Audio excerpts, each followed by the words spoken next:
जय जय रघुवीर समर्थ, श्री राम समर्थ।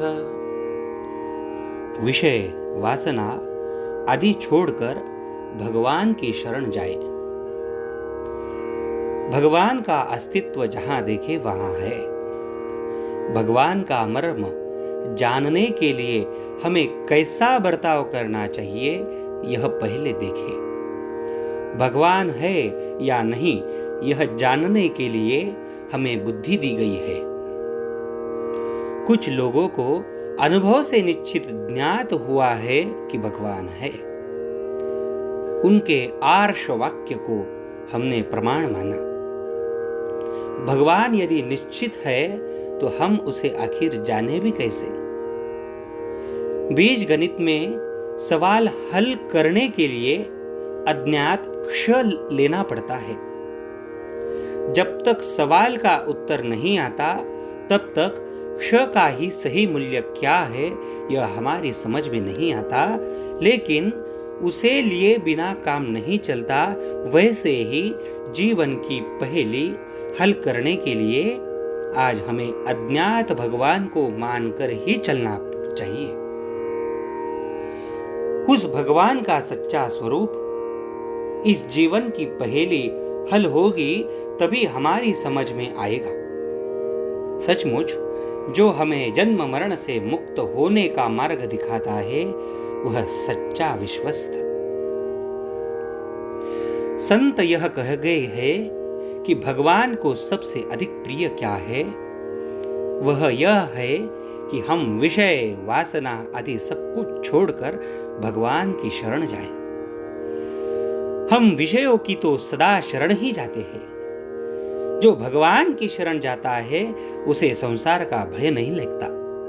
सचमुच सब चमत्कार किए जा सकते हैं, लेकिन भगवान की शरण जाना बहुत कठिन है।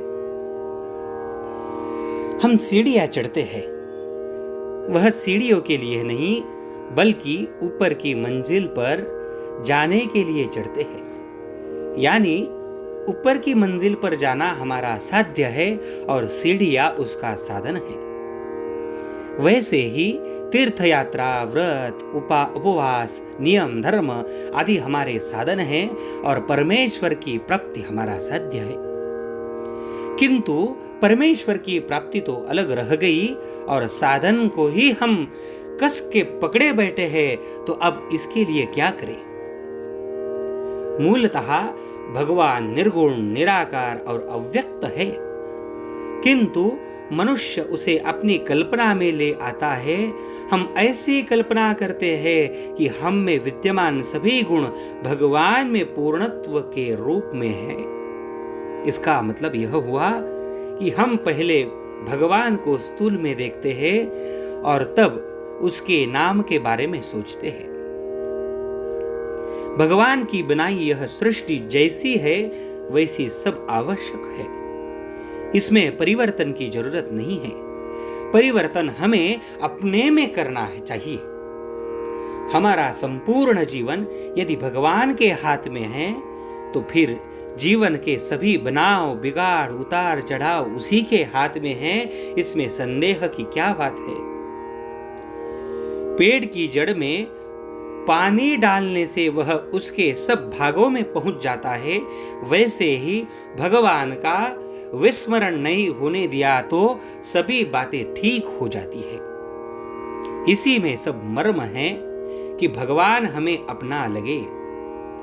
आत्मा समुद्र की तरह विशाल है, उसकी छोटी सी बूंद की तरह अपना जीव है। उसे पहचान कर आत्मा से एक रूप होने में ही सच्चा तत्व ज्ञान है। इस आत्मा का नित्य स्मरण रखकर हम आनंद में रहे। जय जय रघुवीर समर्थ, श्री राम समर्थ।